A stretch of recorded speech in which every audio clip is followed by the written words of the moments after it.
संभाग का दौरा कर रहा है। 14 सीटों पर सबकी नजर है और उन्हीं 14 सीटों का विश्लेषण करने के लिए हम निकले हुए हैं।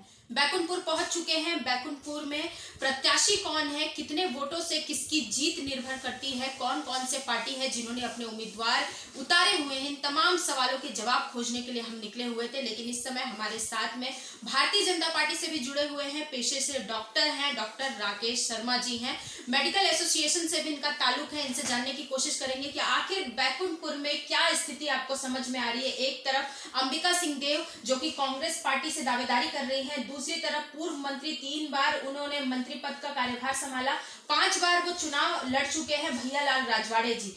गोम्पा की हम बात करें, आम आदमी पार्टी की बात करें, तमाम पार्टियां भी अपना वर्चस्व जो है वो बैकुंठपुर में दिखा रही हैं। ऐसे में डॉक्टर साहब आप क्या बताएंगे, बैकुंठपुर में चुनावी माहौल क्या तैयार हो रहा है? बैकुंठपुर में देखिए एक तरफा माहौल है सबका, जैसे लालों के लाल भैयालाल ने यहाँ पर और इस क्षेत्र के लिए वो जमीन से जुड़े हुए नेता हैं। सबसे बड़ी जो छवि है उस व्यक्ति की वो है जमीन से जुड़े हुए नेता। कि आज आधी रात पे यदि कोई भी आदमी जाता है, परिचय है तो नहीं है, जानते हैं नहीं पहचानते हैं, कोई काम कर सकते हैं नहीं कर सकते हैं, काम होता है नहीं होता है एक अलग चीज है, मगर वो तुरंत फोन उठा के और बोलते हैं हाँ भाई किससे बात करनी, तहसीलदार से, हाँ देखना भाई ये है मेरा आदमी है आ रहा है। पुलिस वाले ने गाड़ी पकड़ी तो पहुंच जाते हैं, बालू का जब्ती हुआ तो पहुंच जाता है।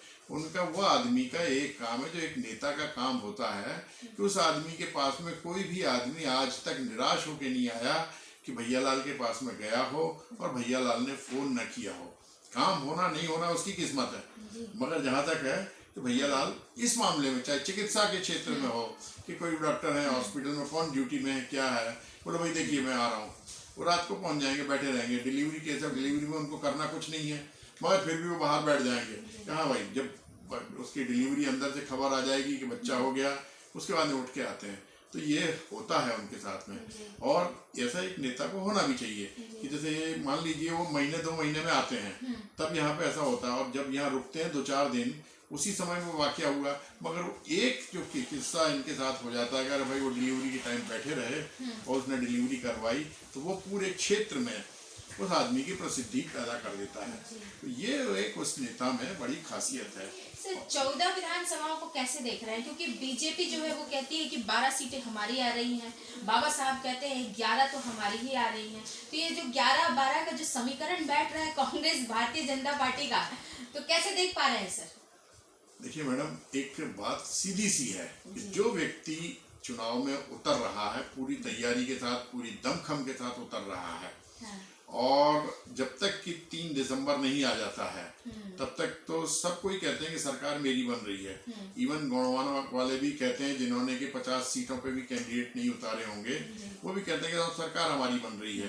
तो सभी को अधिकार है, ये हमारा प्रजातंत्र है, प्रजातंत्र के इस यज्ञ में हर एक आदमी अपनी अपनी आहुति दे रहा है, और हम तो पूरा विश्वास है क्योंकि संगठन की जितनी जो चीज़ें हैं, जो पकड़ है भारतीय जनता पार्टी में है वो किसी पार्टी में नहीं है। यहाँ बूथ स्तर तक के जो कार्यकर्ता हैं सब लोग अपने डिवोटेड हैं, और सारे इस तरीके से मैं देखता हूँ, अच्छे से देखता हूँ, चाहे विश्व हिंदू परिषद हो, चाहे RSS हो, चाहे और जो एकल विद्यालय संगठन है, चाहे इनका ये हो, चाहे चिकित्सा प्रकोष्ठ हो, भारतीय जनता पार्टी का हर कार्यकर्ता पूरी दमदारी के साथ अपने नेता को जिताने के लिए लगा हुआ है।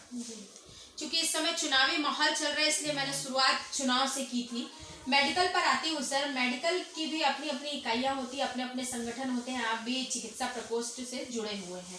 ऐसी ही मेडिकल इकाइयों की चुनाव में भूमिका भी होती है, वो इस बार किस प्रकार से रहेगी? क्या मेडिकल के जो लोग हैं, जो इकाइयों से जुड़े रहते हैं, वो किस पार्टी का समर्थन करते हैं, या कैसे वो अपना नेता चुनते हैं?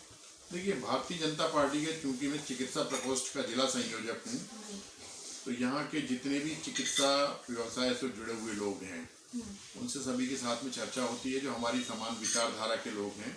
कुछ विचारधाराओं में मतभेद हो सकते हैं, उन लोगों की बात नहीं कहता, मगर ज़्यादातर लोग जो है ना मोदी जी के प्रशंसक हैं, मोदी जी के भक्त हैं, मोदी जी के अनुयायी हैं, और मोदी जी उनके लिए सर्वोपरि हैं। हमारे लिए देश ही नहीं बल्कि मैं विश्व स्तर का नेता एक हमारे पास है, और वो है माननीय नरेंद्र मोदी जी।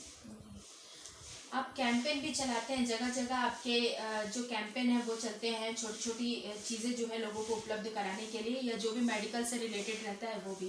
क्या देख पाते हैं जब आप कैंपेन के लिए जाते हैं, क्या लोगों को सुविधाएं आपके हॉस्पिटल के द्वारा जो दी जा रही है, क्या सरकार के द्वारा भी ऐसी सुविधाएं दी जाती हैं? जब आप जमीनी स्तर पर पहुंचते हैं तो क्या देखने को मिलता है?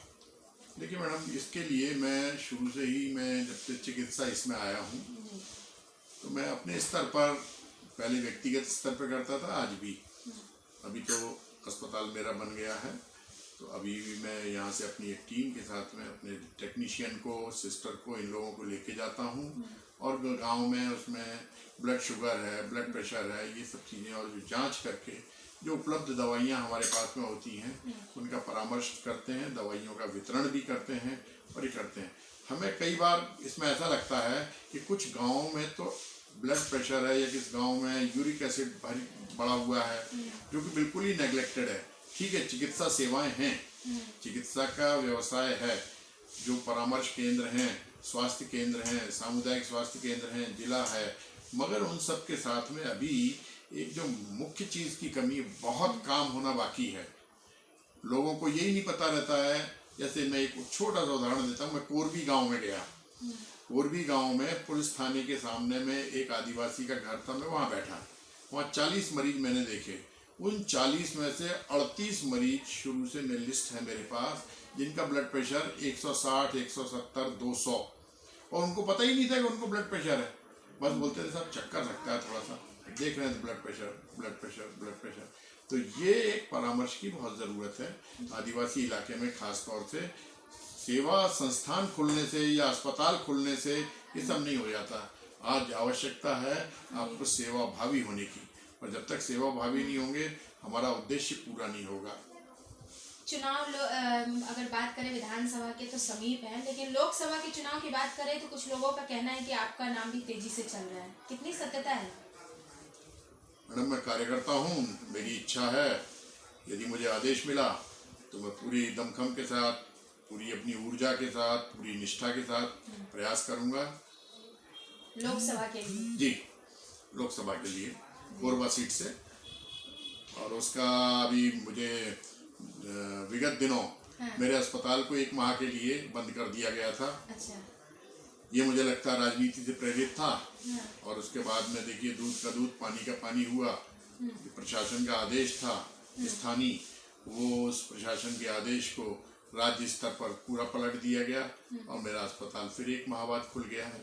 इसी हवा के कारण तो नहीं कहीं अस्पताल बंद किया गया था? मैं भी ऐसा सोचता हूँ जी। मैं भी ऐसा सोचता हूँ कि भाई ये तो हवा है, आंधी है, इसमें तो हर चीज की संभावना है। जी।